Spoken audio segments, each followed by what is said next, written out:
Chinese New Year facts.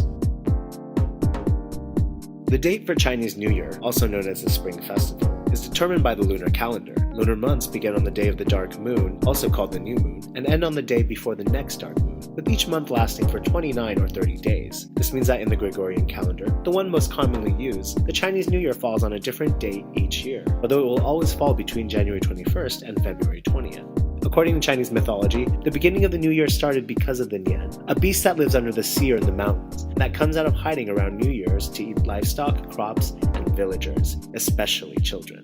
To protect themselves from the Nian, the villagers would prepare food and leave it on their doorstep. It was believed that once the Nian ate all the food, it would leave the villagers alone. However, one day, a villager was visited by a god who told the villager to cover his house with red paper and to place firecrackers in front of his house to scare the Nian. And it worked. From then on, right before the new year, they decide to hang red lanterns, post springtime scrolls, and place firecrackers in front of their houses. The Nian never came back, starting the first of many New Year's traditions that we'll examine. The Shen Shao, which literally means the birth likeness, is also known as the Chinese zodiac. Like Western astrology, the cycle is divided into 12 parts, each ascribing personality traits and life events. However, the Chinese zodiac's 12-part cycle corresponds to years and is represented by 12 animals. In order, they are the rat, the ox, the tiger, the rabbit, the dragon, the snake, the horse, the goat, the monkey, the rooster, the dog, and the pig. The order of the animals comes from a very old folk story. 13 animals were in a race to meet the Jade Emperor, who had decreed to name the years on the calendar based on the order the animals would finish the race. It's a tale that shows the different personalities and the struggles they each faced to finish the race. The rat proved to be the smartest one, finishing by hiding in the ear of the ox, while the pig got hungry during the race, so he stopped to eat and take a nap, finishing last. At the start of the race, there was also a cat, but sadly it drowned trying to cross the river and therefore never made it into the zodiac.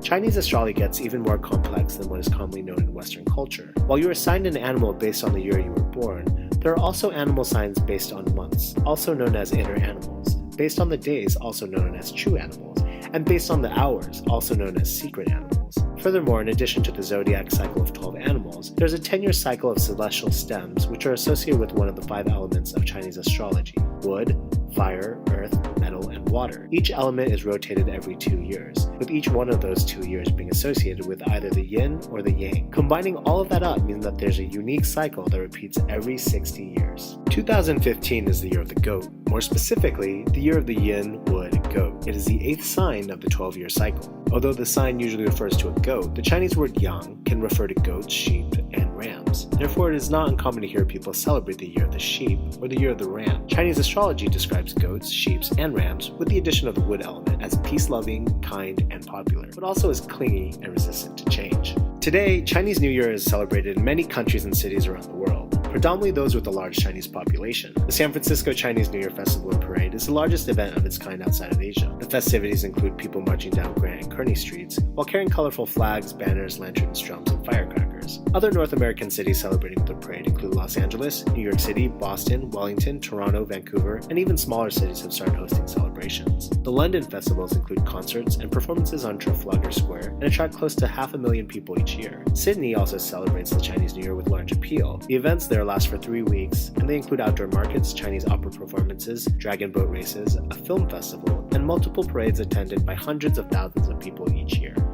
Chinese New Year celebrations are deeply rooted in family and welcoming in the new year. Shared meals are deeply symbolic to both of these components, and they are reflected in traditional food homophones, words that sound the same but have different meanings, and double entendres. 4 Chinese New Year dish examples include noodles, fish, dumplings, and sticky cake. First, noodles are a quintessential Chinese food, period. But during New Year's, uncut noodles, the longer the better, represent longevity. Fish, pronounced yu, makes it a homophone for surpluses, and is often eaten or just even displayed and saved for the day after. If you head south towards Canton, the main Chinese New Year dumpling is thought to resemble ancient Chinese gold ingots, signifying wealth and prosperity. Finally, there isn't a better way to end a New Year's meal than with some sweet niangao, a popular Eastern Chinese dessert which literally means sticky cake, but is pronounced as a more prosperous New Year or year high. These examples from around China are just a sample from a people who have developed a deep love for food and symbolic wordplay. The dragon and lion dances are 2 traditional Chinese dances that are commonly performed during celebrations, including the Chinese New Year. The dragon dance can be distinguished from the lion dance, as dragon dancers are large teams of performers that are fully visible by the crowd.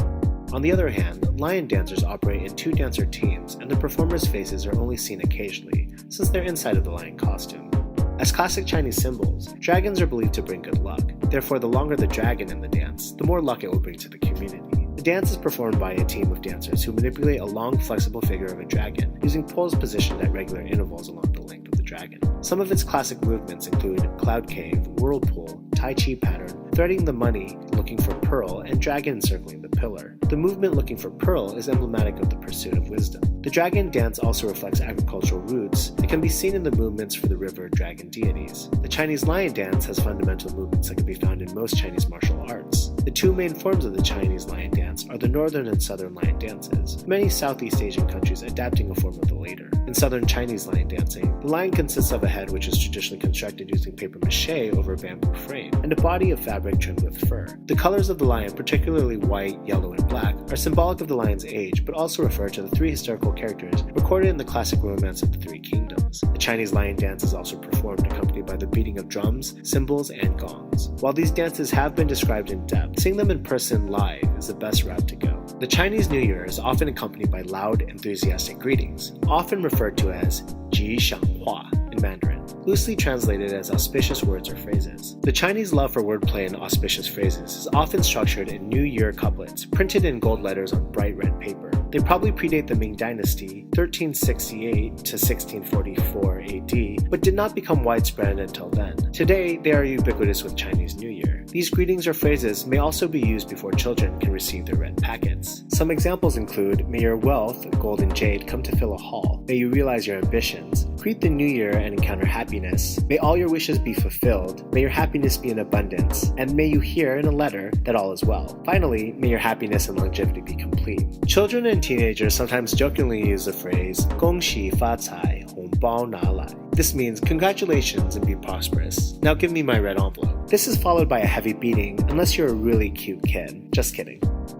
As previously mentioned, a classic Chinese New Year tradition is the giving and requesting of red envelopes, also known as hongbao. Hongbao are usually given out by married couples from the previous generation to single people, especially the children. The red color of the envelope symbolizes good luck and is supposed to ward off evil spirits. The practice is thought to have originated in the Qin dynasty, where the elderly would thread coins with a red string. The money was referred to as ya sui chen, or money warding off evil spirits, and was believed to protect a person of younger generation from sickness and death. The ya sui chen was replaced by red envelopes when printing presses became more common. Red envelopes continue to be referred to by such names today. As a last thought, during New Year's, it is traditional to put brand new notes inside red envelopes, and also to avoid opening the envelopes in front of the relatives out of courtesy. Chunzhe, or the Spring Festival, is also a period of travel in China with an extremely high traffic load around the time of the Chinese New Year. The number of passenger journeys during the Chunzhe period has exceeded the population of China, hitting over 2 billion in 2006, and has been called the largest annual human migration in the world. Three main factors are responsible. First, it is a long-held tradition for most Chinese people to reunite with their families during the Chinese New Year. Since the Chinese economic reforms of the late 1970s, new economic opportunities have emerged, often at a considerable distance from people's hometowns. This particular phenomenon is given a human face in the 2009 film The Last Train Home, where it connects the migration with tech companies like Apple. Second, Chinese education reforms have increased the number of university students, who often study outside of their hometown. The Spring Festival holiday period falls around the same time frame as their winter break. Among the 194 million railway passengers of the 2006 Chunzhe period were 6.95 million university students. Finally, because the Spring Festival period is one of the few week-long holiday periods in the People's Republic of China, many people choose to travel for pleasure around this time. Tourism in mainland China is reaching record levels, further adding to the pressure on the transportation system. You have heard our top 10 list for Chinese New Year facts, and now we want to hear yours. How do you celebrate? What questions do you have? Let us know in the comments.